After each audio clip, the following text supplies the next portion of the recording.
Hello everyone! Welcome to another episode of Debatable with your hosts, Nina and Kyle. And for this holidays, we ruin Christmas for you. Specifically Santa Claus. Let's cancel Santa!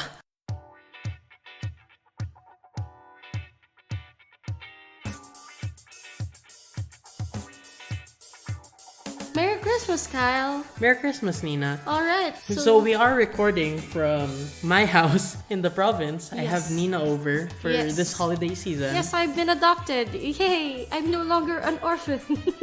So we're here. We decided, why not record? There's barely any internet in this farm. Barely anything to do. And we had a lot of time to talk about Christmas and all the possible arguments and discussions that I will bring up to make Kyle's entire family uncomfortable.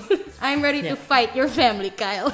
So first you were thinking about who owns the North Pole? You were thinking about, is it Res Nullius? Is it Res Communis? Mm-hmm. Yes, normal conversations. Normal conversations, during the Christmas season. So we discovered though that Denmark apparently has a claim to the North. Yeah, so apparently, the general rule is for places like the high seas, outer space, Antarctica, and even the North Pole, the rule there is no country gets to own it. It's res nullius or terra nullius, which means that no country owns that land. No country owns the high seas, no country owns outer space, no country owns Antarctica. And there's another concept called res communis, which is basically that everyone owns it. So everyone has the right, for example, to exploit parts of the high seas, for example.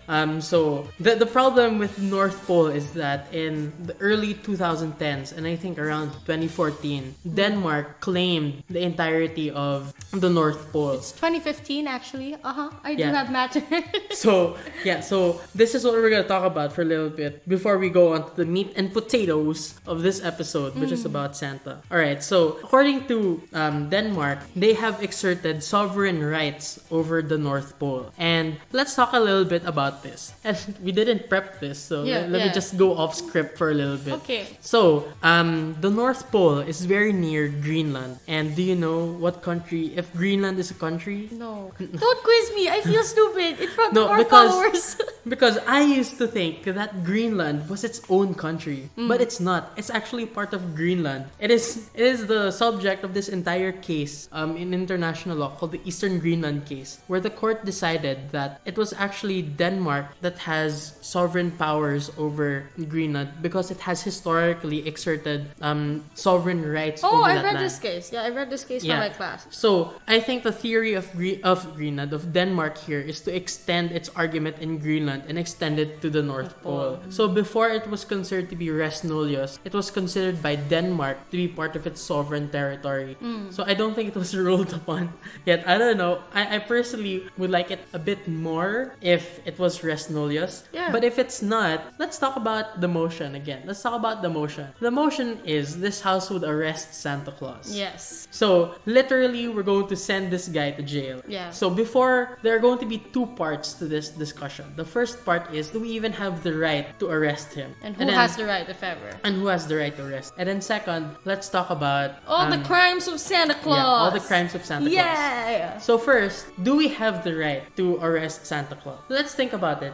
If we're under the assumption of the North Pole being res nullius, everyone has a right to it, then obviously everyone has the right to arrest. Yeah, it's like the high seas. It's like the high seas and like piracy. Yeah. Ooh, I know things. We're gonna be talking about why he's a pirate later. No, don't spoil it. Don't spoil it. Okay, sorry. Anyway, so if it's res nullius, it's pretty straightforward. Every state has the right to arrest. Yes. But if it is, for example, Denmark, this gets a little bit more complicated. And I think on government, we can argue that states have the right to arrest because of the responsibility to protect. The responsibility to protect is basically where if there are egregious human rights violations and the host state, in this case Denmark, is either unwilling or unable to protect its citizens against egregious human rights violations, then the international community has the collective responsibility to protect these populations against. Doesn't mean that that the elves are part of the citizens? Are they even registered citizens? No, they're not. They're probably not registered citizens, but I still think that they're like deserving of protection from the international obviously, community. I'm not arguing against that. I am not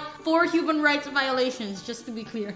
You're cancelled. I'm cancelled. All right, continue. Yeah, so that'll be my argument. Like, even if it were Denmark, they have the responsibility to protect their people, even the elves. And if they're unwilling or unable to do so, then it becomes the duty of the international community to intercede on the elves' behalf. And I don't think that Denmark can hide behind the notion that, oh, the elves aren't even our citizens. Because if you think about it, if you go to another place, let's go to Myanmar. let's talk about the Rohingya for a little bit. All right. So the Rohingya aren't even citizens of Myanmar, and yet they are being subjected to inhumane treatment. If we're going to restrict the notion of responsibility to protect to only mean the protection of the citizens of that country, then we restrict ourselves to, and we like disallow ourselves from like interceding on behalf of those oppressed peoples that aren't even recognized to be citizens by their own states. Yep. Yeah.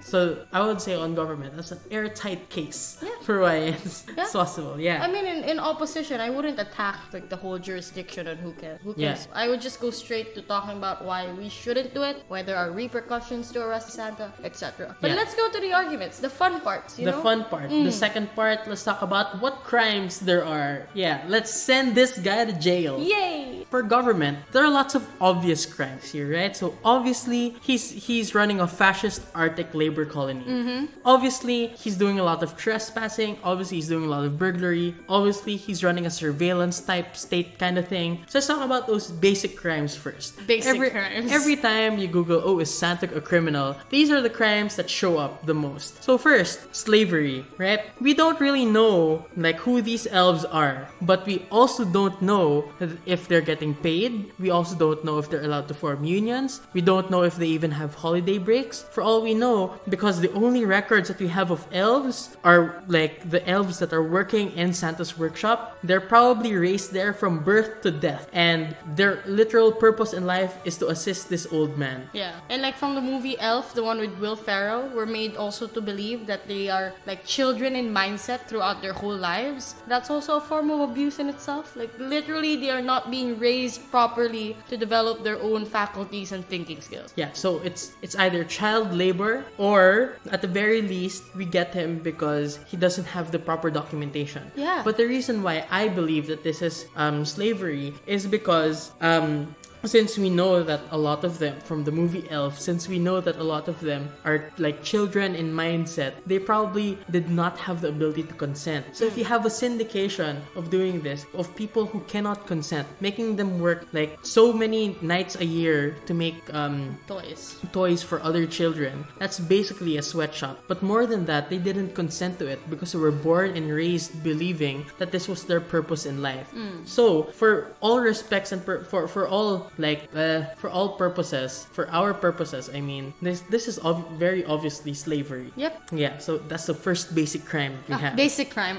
Next, let's talk about trespassing and burglary. Alright, this is pretty basic. Yeah. How does he enter into a house, right? So he enters many houses. He enters into your homes using the chimney, or if there is no chimney, obviously using the window. Yep, obviously, he never definitely. uses the door. Right? Definitely. So, under our laws, if anybody enters into a home using a method that is not created to effect entrance, like let's say a window, or let's say a chimney, or let's say underground, I don't know what kind of secret tunnel system, like a secret tunnel system, that is unlawful entry. Alright, so that's already trespassing. So there's an argument that opposition could make, like, oh, you, like, a lot of these people put out cookies, like put out warm milk, and that obviously means consent. Like they consented to Santa's breaking and entering. And my answer to that is, how does Santa know that it was there for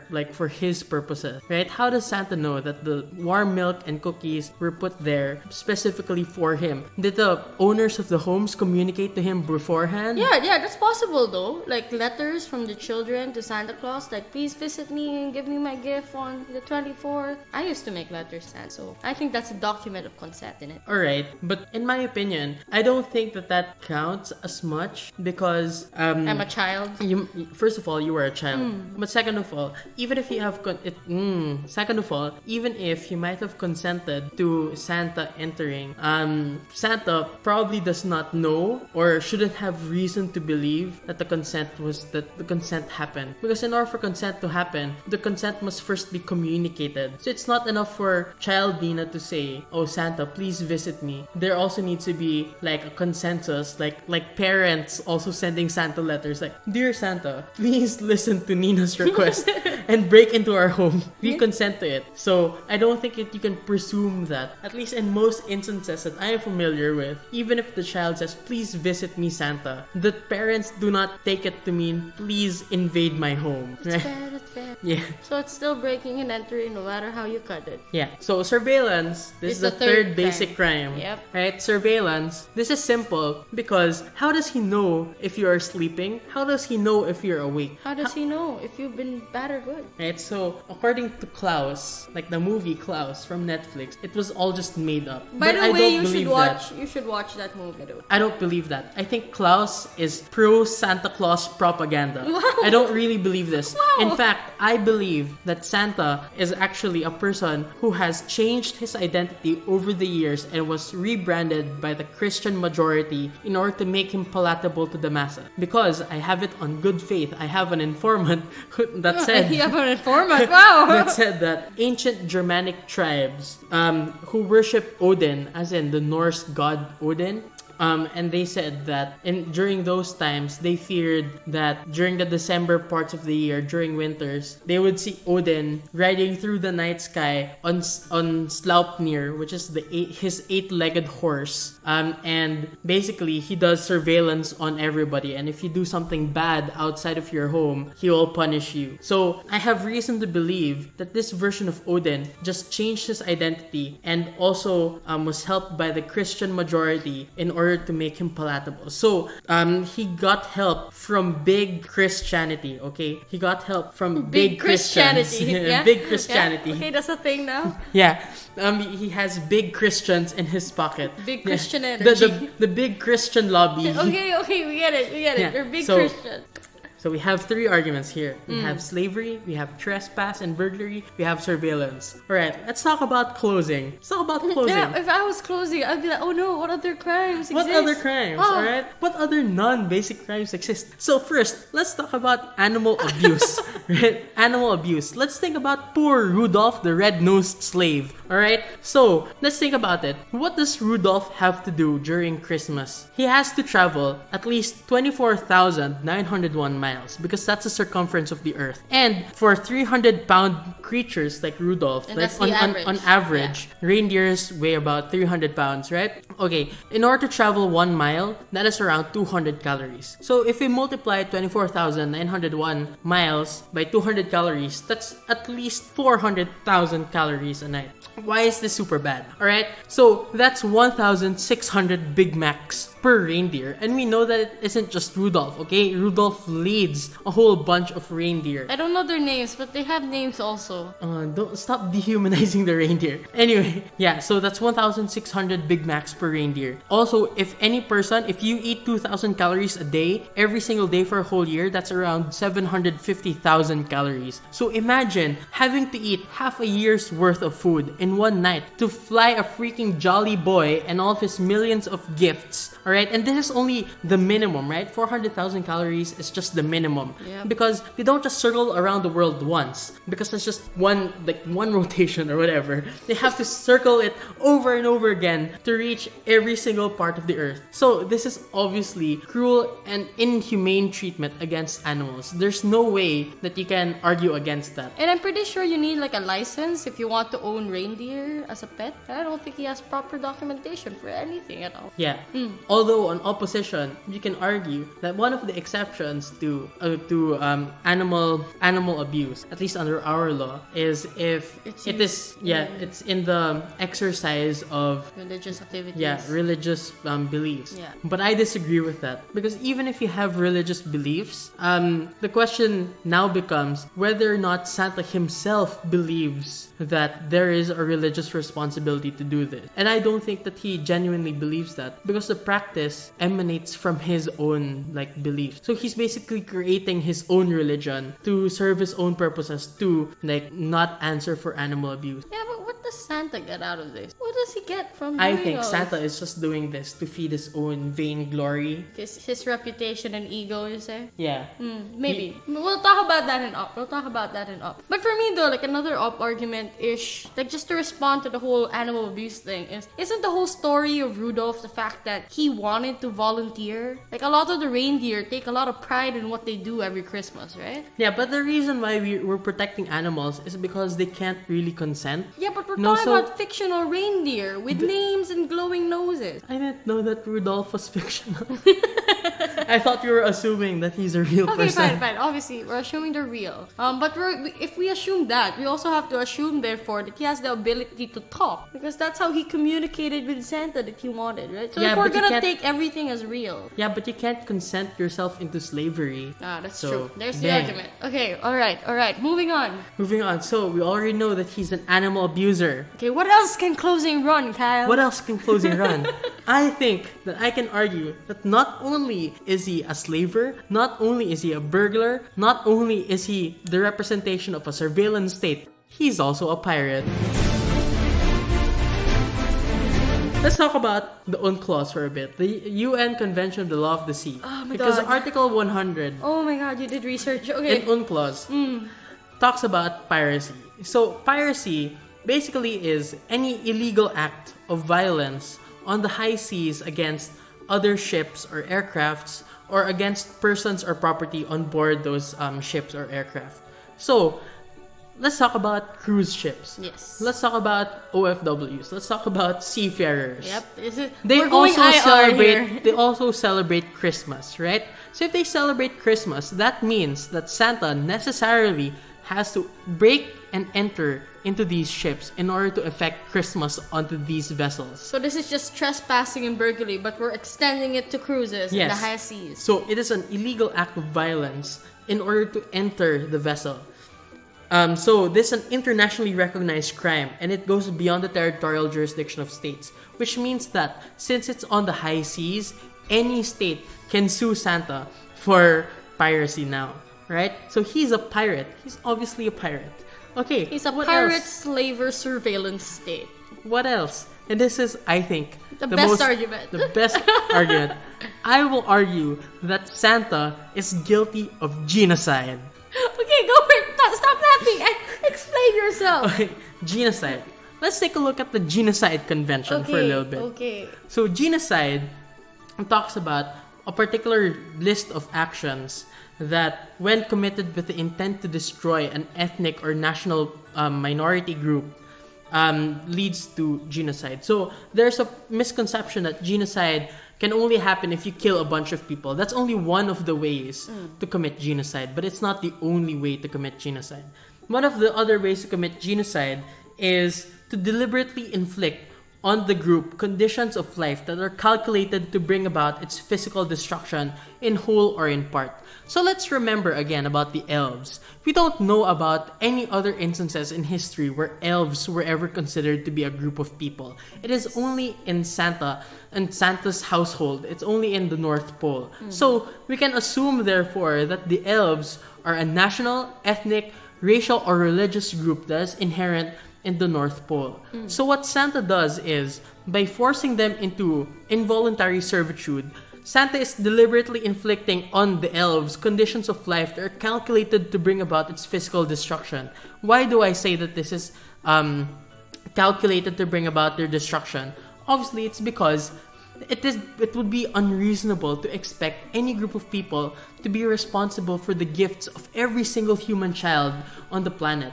So, obviously, these are conditions that no worker would be able to survive.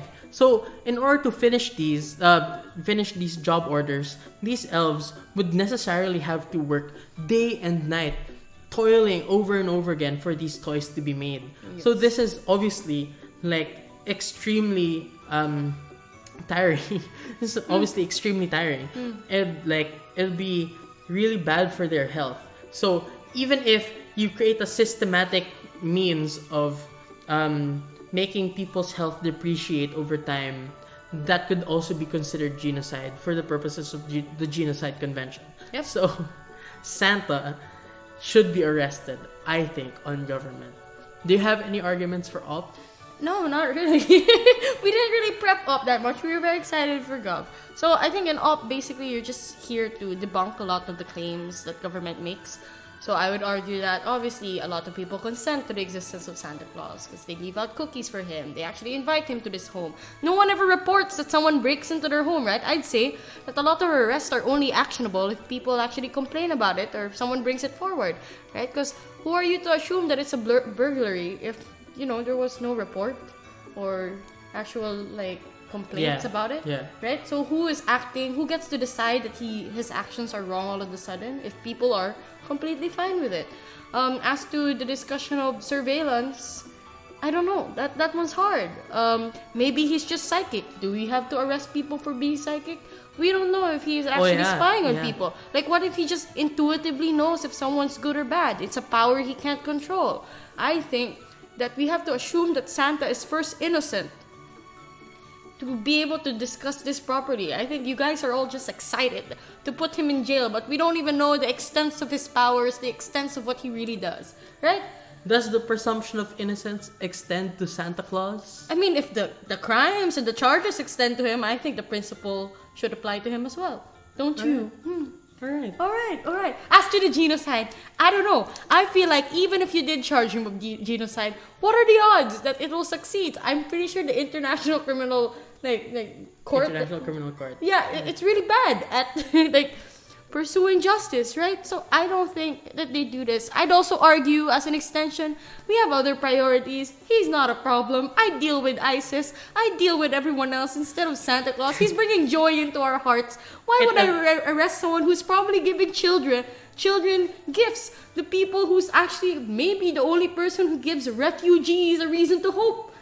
It diminishes our political capital Yes. in order to deal with other things. Exactly. So I have a lot of feelings as to why we shouldn't arrest Santa Claus because there are real life repercussions. All the children in the orphanages that don't have parents to give them gifts, who will they turn to now that you've arrested Santa Claus? I'd say you'd cause a rebellion from all the children all around the world if you put Santa in jail. I guess that's it for this motion. For this Christmas special. For this Christmas special where we rant for a really long time about the culpability of Santa. Yep. So if you need a really nice conversation starter, this would be it. You are welcome. Enjoy your Christmas. Enjoy your holiday. Enjoy thinking about Santa Claus and whether or not he was a criminal his entire time. Bye! Bye!